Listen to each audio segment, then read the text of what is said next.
Good afternoon, members. Chairman, thank you so much for the opportunity to testify and for hearing this bill. My name is Stephen Reeves, and I serve as Director of Public Policy for the Texas Baptist Christian Life Commission. We're the Ethics and Public Policy arm for the Baptist General Convention of Texas. And we're here today to support 2019 by Representative Craddick as the best overall statewide solution to this problem that we found ourselves in. And I think what I want to say here is that the state has already done the job of determining how to regulate these types of businesses. It's done in Chapter 342. It's there. There are rate and fee charts that allow generous rates of interest. A $300 two-week loan is 135%.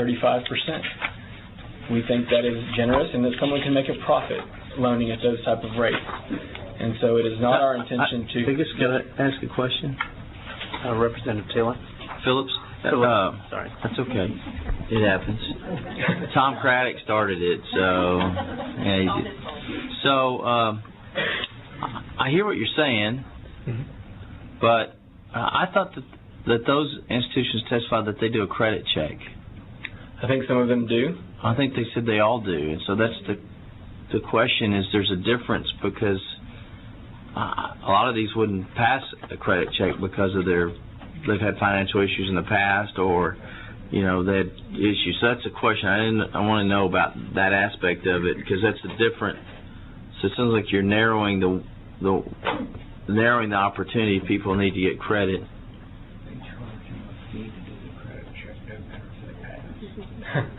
So they charge them a fee to do the credit check. It doesn't really matter if they pass it or not. Okay, so when they say that to us, they were just. Well, I'm not going to. I don't know. I'm not going to say how they run the business. Because certainly, determining someone's ability to repay is important, and I think that's part of the reason why we have the problem we have here now. Is that certainly credit needs to be available for folks who have a hard time generally, but we know that there are almost 2,000 of the 342 lenders in the state, and they probably are doing some sort of credit check. From my understanding, CSOs also have their own database and things that they check, not the traditional credit check, but they do have some means of determining outstanding loans and that sort of thing. They won't loan to somebody that owes them money. I would think that's not a very good idea. Yeah. So I'd say that. I guess, and we'll have a commissioner come up in a second. Sure, I don't mean to sidetrack you. No, that's all right. Talk about it, what she understands that this business does. I just want to understand what this business does differently, and that's just one that I remember some of the testimony earlier, previous hearings. So I just want to make sure I understand.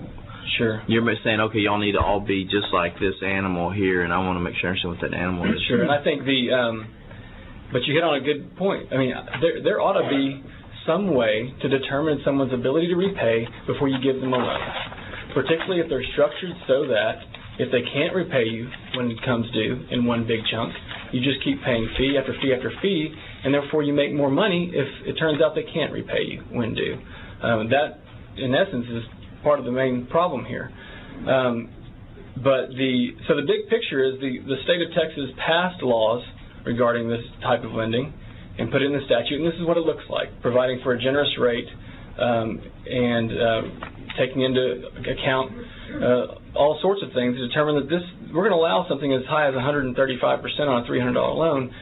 The problem here is this industry has found ways around that. And so now we're in this difficult situation where we're having to put the genie back in the bottle, where folks are out there making money at rates well beyond this and doing so under a code, as Representative Craddick mentioned, that was never intended to do that. So politically and policy-wise, it's very difficult to come back and write code and write regulations for something that's already going on. And so I'm saying we don't need to do that again. We've already done it. Let's just make that apply to the folks out there in this line of business. I have a question for you. Yes, sir. If the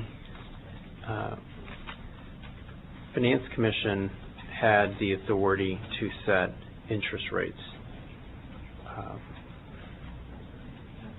would you still support this bill? Yes, I mean, I think this bill is the best solution. I mean, are you talking about taking away these rates and just saying it's up to the Finance Commission, or do you mean this market in particular? subchapter E and F of Chapter 342. Today, the rates are defined in statute, but if we delegated that right to the Finance Commission, would you still support this bill? If they had to set some rate, it would be better than what's going on right now. So probably so. I would say that hopefully the Finance Commission is going to look at the best interests of all Texans when setting those rates. And if that's the case, which I think is part of their mission, then I think that would be all right. Yes, sir. Okay. Statute's better, of course, and we'd prefer that. But members, any more questions? Thank you. Thanks, sir.